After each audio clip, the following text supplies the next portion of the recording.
neyanzonyo omukisa guno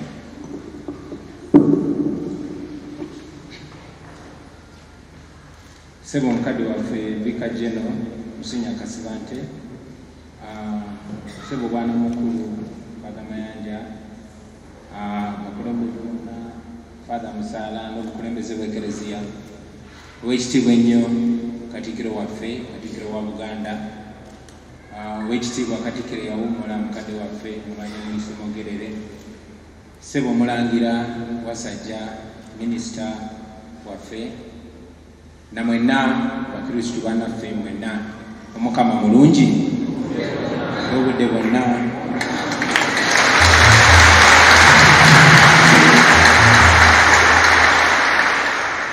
Wadde embeera ya kiyongebero muzikirize mbayozereze okutuuka ku mazuukira ga Mukama waffe Yesu Kristo. Mbayozereze okutuuka mu wiiki ey'amazaalibwa ga Ssaabasajja Kabaka, n'okusingira ddala muzikirize yozereze Ssaabasajja Kabaka okutuuka mu wiiki ey'amazaalibwa ge, n'okumwebaza ennyo olw'obubaka bwe bwe yaweereza eri Obuganda n'eri Uganda yonna. Obubaka obwo bwabadde bwa mugaso nnyo, naddala obubaka obwasabye bannayuganda bonna abawambiddwa n'abo abali mu kkomera nga tebalina musango bayimbulwe embagirawo. Bakadde bange bonna, embeera teyeetaaga muntu yenna kugitunyonnyola, si ya bulijjo. Kizibu nnyo omuntu yenna asomera wano naddala mu nnaku enkulu okuteebereza okubeera mu Lutikko eno nga tetulina Ssaabasumba Cyprian Lwanga nga yayimbye emmisa. Ffenna abamu okubeera tukyesunze, era kyatuwadde nnyo obuzibu nze ne mukyala wange okulowooza nti nate tujja kujja mu Lutikko eno nga Ssaabasumba ataliiwo, naye Omukama bw'ati bwe yageze. Njagala okubagiza Ekereziya Katolika, okubagiza Uganda yonna, n'okubagiza abo naddala ababadde nga banyigirizibwa naye nga bamanyi tewaliyo eddoboozi erimu ku maloboozi amangi erya Ssaabasumba eribadde nga lisituka buli wabawo okunyigirizibwa.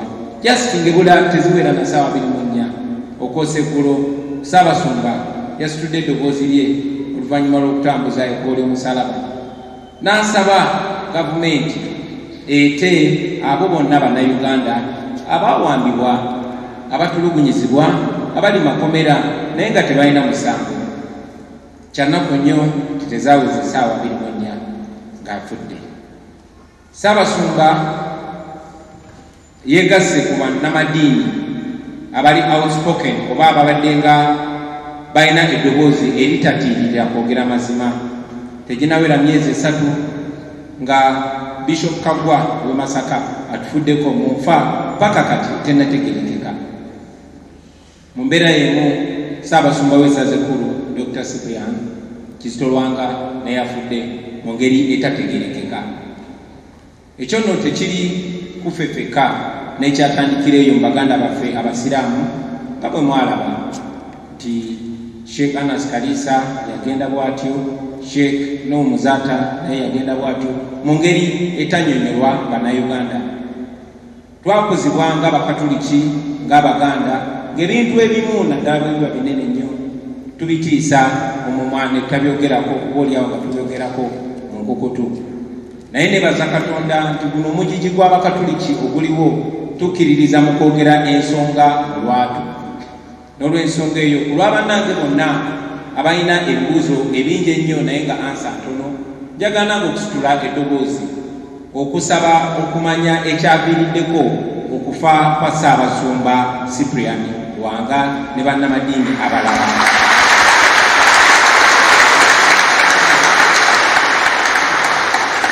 Oba oliawo omukisa okubuuza ebyo ebibuuzo ebikakali Mukama agutuwa nga tukyali balamu.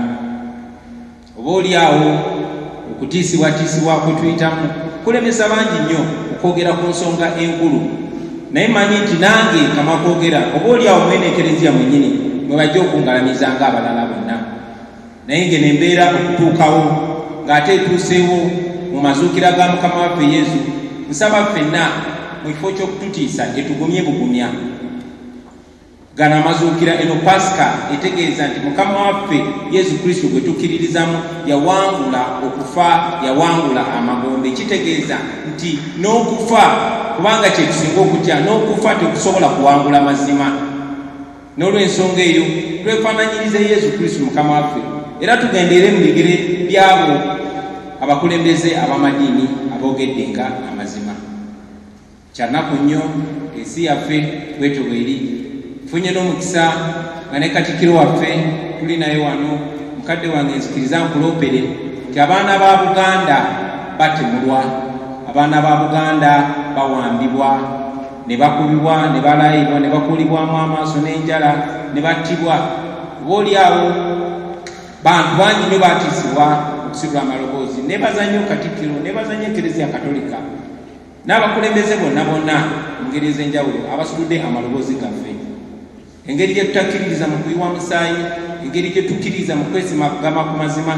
Njagala nsabe buli omu buli kadde kaafuna asule eddoboozi lye, kubanga bannaffe oluvannyuma lw'okusitula amaloboozi gaffe n'ab'ekitalya baabawula mu bannaabwe ate ne babateeka ku kutulugunya okw'enjawulo. Eyo embeera ya mazima abooluganda. Bitwogerako si bya kugereesa, bitwogerako bye bituufu. Oba oliawo bannamawulire tebajja biteekawo mu butuufu bwabyo, oba oliawo TV tezijja kubyogerako mu butuufu byabyo. Naye ndowooza nti mu mwaka 2021 oluvannyuma lw'abakitaffe ne bajjajjaffe ne bannyaffe okuyita mu mbeera ezinyigiriza bwe zityo mu zi gavumenti ez'abamiini n'ez'abobote, tusuubira nti ebyo ogwo gwali muwendo ogumala okusasulira ate ffe abaali basuubira okuddawo. Tubeere mu Uganda eyeyagaza, tubeere mu Uganda eyesimisa, tubeere mu Uganda obulamu buweebwa ekitiibwa. Katusabe ffenna Omukama omwoyo gwa Ssaabasumba agumuze mirembe, naye ate era mu ngeri emu ainsipayiringe bangi nnyo ababadde bawuliza Ssaabasumba, ainsipayiringe bangi nnyo bayimirire ku mazima ago, baleme kutiiririra Eklezia, baleme kutiiririra Buganda, baleme kutiiririra ndowooza zaabwe, kuba tekiri waffe wokka mu Eklezia Katolika oba ku waffe wokka Buganda, kiri buli wamu. Neyanza nnyo omukisa guno, kansabe mwenna bakristu bannange mugume, naye ate tuleme kusirika busirisi, tubuuze ebibuuzo ebyetaaga okubuuzibwa ate tubanje.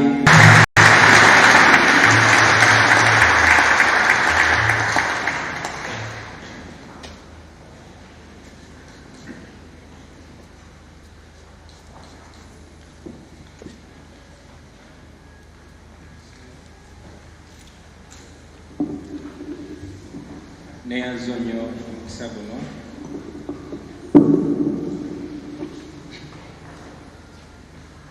Ssebo omukadde waffe Vicar General Musinya Kasibante, ssebo bwana mukulu Father Mayanja, abakulembeze bonna Father Musaala n'obukulembeze bw'Eklezia, Oweekitiibwa ennyo Katikkiro waffe, Katikkiro wa Buganda, Oweekitiibwa Katikkiro yawummula mukadde waffe mumanyi Muyise Mwogerere, ssebo Omulangira Wasajja, Minisita waffe, na mwenna bakristu bannaffe mwenna, Omukama mulungi obudde bwonna.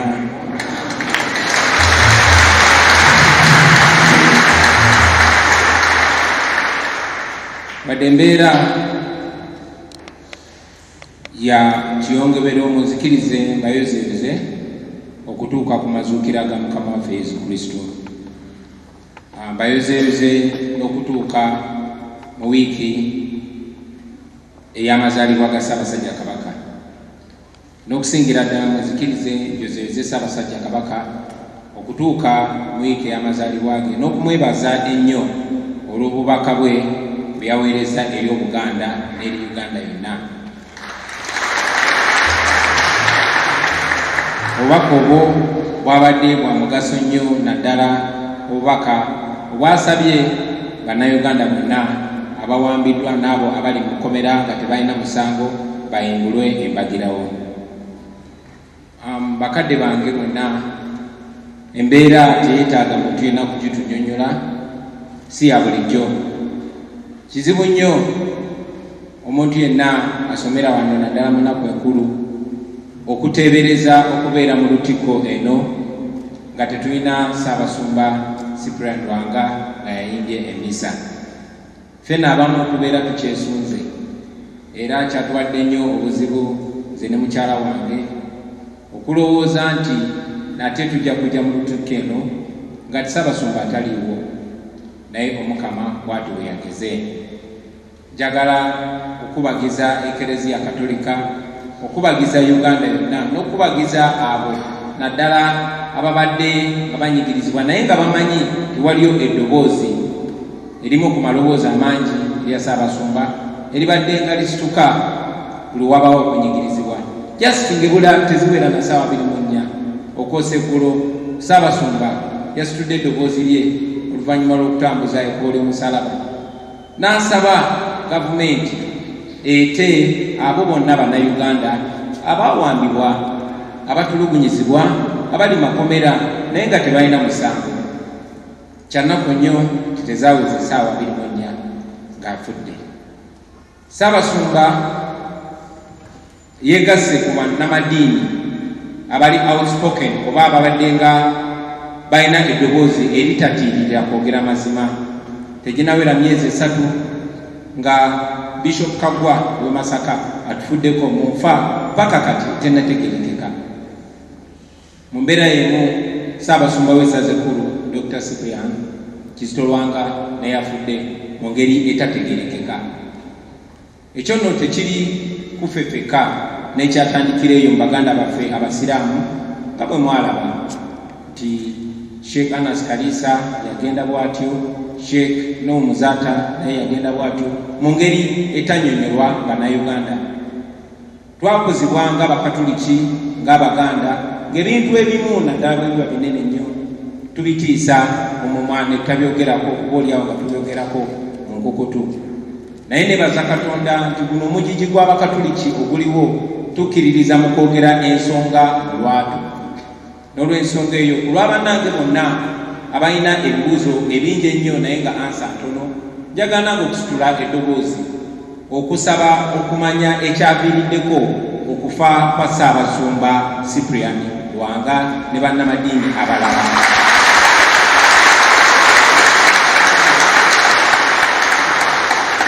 Oba oliawo omukisa okubuuza ebyo ebibuuzo ebikakali Mukama gutuwa nga tukyali balamu.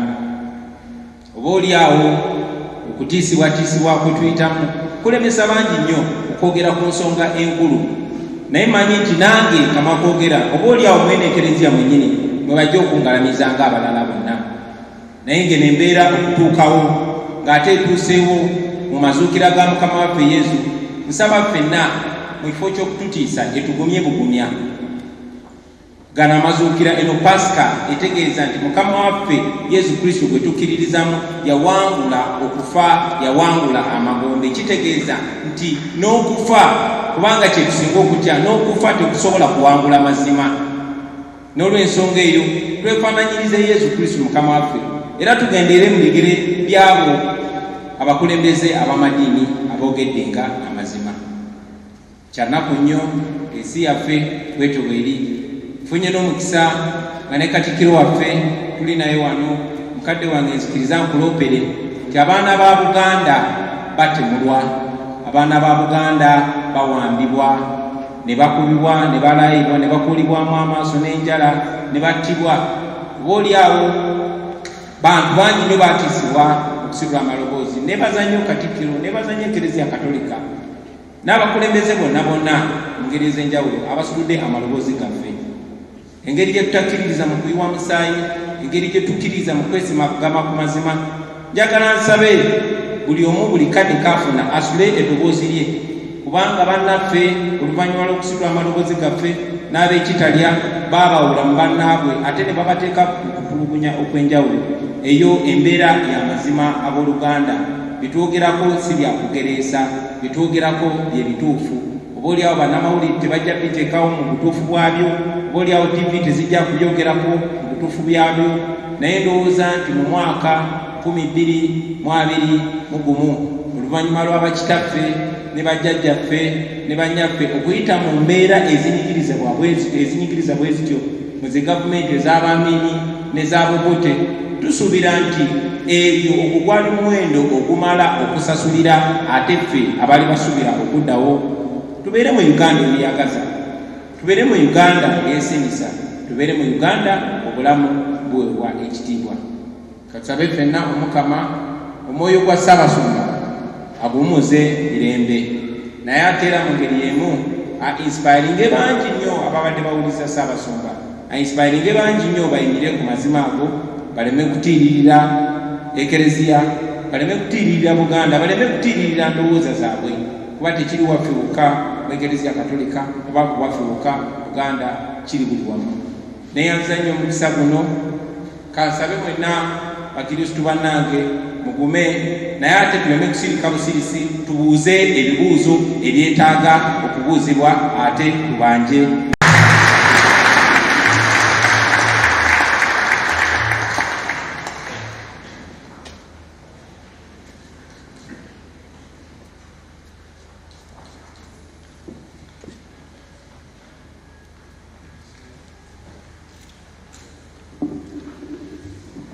Neyanza nnyo omukisa guno,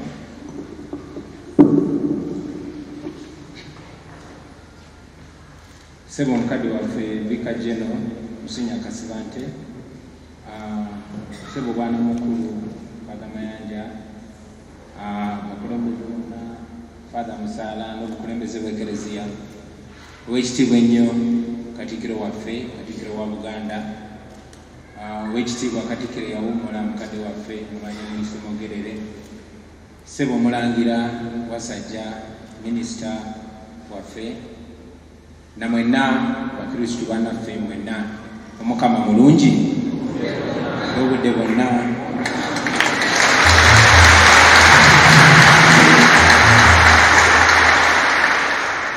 Wadde embeera ya kiyongebera omuzikirize mbayozeeze okutuuka ku mazuukira ga Mukama waffe Yesu Kristo, mbayozeeze n'okutuuka mu wiiki ey'amazaalibwa ga Ssaabasajja Kabaka, n'okusingira ddala muzikirize njozeeze Ssaabasajja Kabaka okutuuka mu wiiki ey'amazaalibwa ge, n'okumwebaza ennyo olw'obubaka bwe byaweereza eri Obuganda n'eri Uganda yonna. Obubaka obwo bwabadde bwa mugaso nnyo, naddala obubaka obwasabye bannayuganda bonna abawambiddwa n'abo abali mu kkomera nga tebalina musango bayimbulwe embagirawo. Bakadde bange bonna, embeera teyeetaaga muntu yenna kugitunyonnyola, si ya bulijjo. Kizibu nnyo omuntu yenna asomera wano naddala mu nnaku enkulu okuteebereza okubeera mu Lutikko eno nga tetulina Ssaabasumba Cyprian Lwanga nga yayimbye emmisa. Ffenna abamu okubeera tukyesunze, era kyatuwadde nnyo obuzibu nze ne mukyala wange okulowooza nti nate tujja kujja mu Lutikko eno nga Ssaabasumba ataliiwo, naye Omukama bw'ati bwe yageze. Njagala okubagiza Ekereziya Katolika, okubagiza Uganda yonna, n'okubagiza abo naddala ababadde nga banyigirizibwa naye nga bamanyi tewaliyo eddoboozi erimu ku maloboozi amangi erya Ssaabasumba eribadde nga lisituka buli wabawo okunyigirizibwa.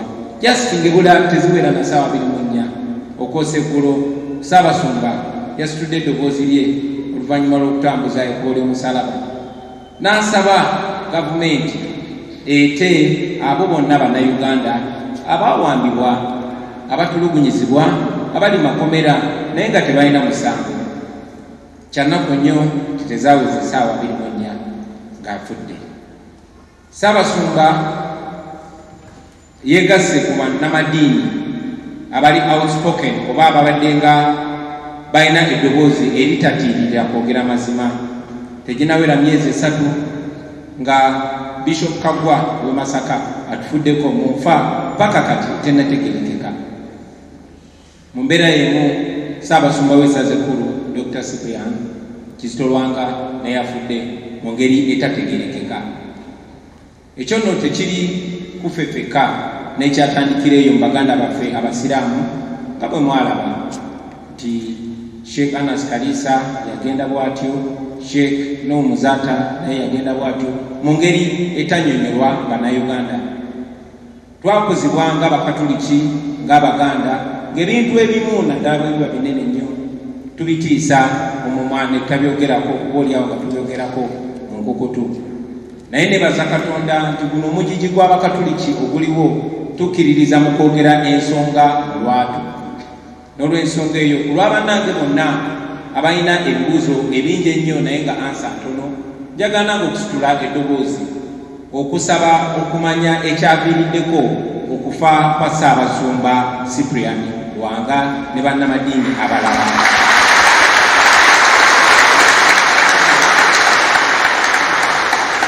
Oba oliawo omukisa okubuuza ebyo ebibuuzo ebikakali Mukama gutuwa nga tukyali balamu. Oba oliawo okutiisibwatiisibwa kwe tuyitamu kulemesa bangi nnyo okwogera ku nsonga enkulu, naye manyi nti nange kama kwogera oba oliawo mwene ekereziya mwennyini mwe bajja okungalamiza ng'abalala bonna. Naye nge ne mbeera okutuukawo ng'ate etuuseewo mu mazuukira ga Mukama waffe Yesu, nsaba ffenna mu kifo ky'okututiisa etugumye bugumya.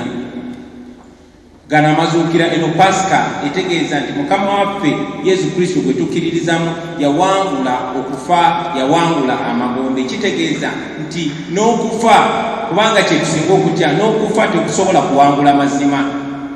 N'olw'ensonga eyo twefaananyirize Yesu Kristo Mukama waffe, era tugendeere mu bigere byabo abakulembeze ab'amadiini aboogeddenga amazima. Kyanaku nnyo ensi yaffe bwetyo bweri. Funye n'omukisa nga ne Katikkiro waffe tuli naye wano, mukadde wange nzikiriza nkuloopere nti abaana ba Buganda batemulwa, abaana ba Buganda bawambibwa, ne bakubibwa, ne balayibwa, ne bakuulibwamu amaaso n'enjala, ne battibwa.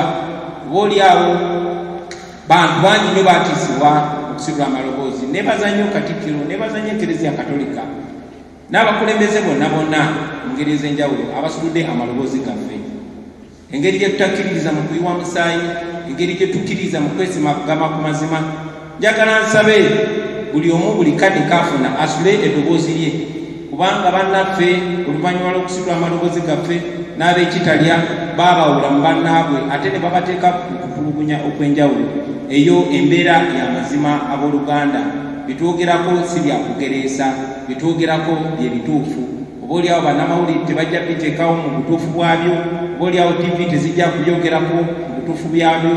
Naye ndowooza nti mu mwaka 2021 oluvannyuma lw'abakitaffe ne bajjajjaffe ne bannyaffe okuyita mu mbeera ezinyigiriza bwe zityo mu zi gavumenti ez'abamiini n'ez'abobote, tusuubira nti eyo ogwo gwali muwendo ogumala okusasulira ate ffe abaali basuubira okuddawo. Tubeere mu Uganda eyeyagaza, tubeere mu Uganda eyesimisa, tubeere mu Uganda obulamu buweebwa ekitiibwa. Katusabe ffenna Omukama omwoyo gwa Ssaabasumba agumuze mirembe, naye ate era mu ngeri emu ainsipayiringe bangi nnyo ababadde bawuliza Ssaabasumba, ainsipayiringe bangi nnyo bayimirire ku mazima ago, baleme kutiiririra Eklezia, baleme kutiiririra Buganda, baleme kutiiririra ndowooza zaabwe, kuba tekiri waffe wokka mu Eklezia Katolika oba ku waffe wokka Buganda, kiri buli wamu. Neyanza nnyo omukisa guno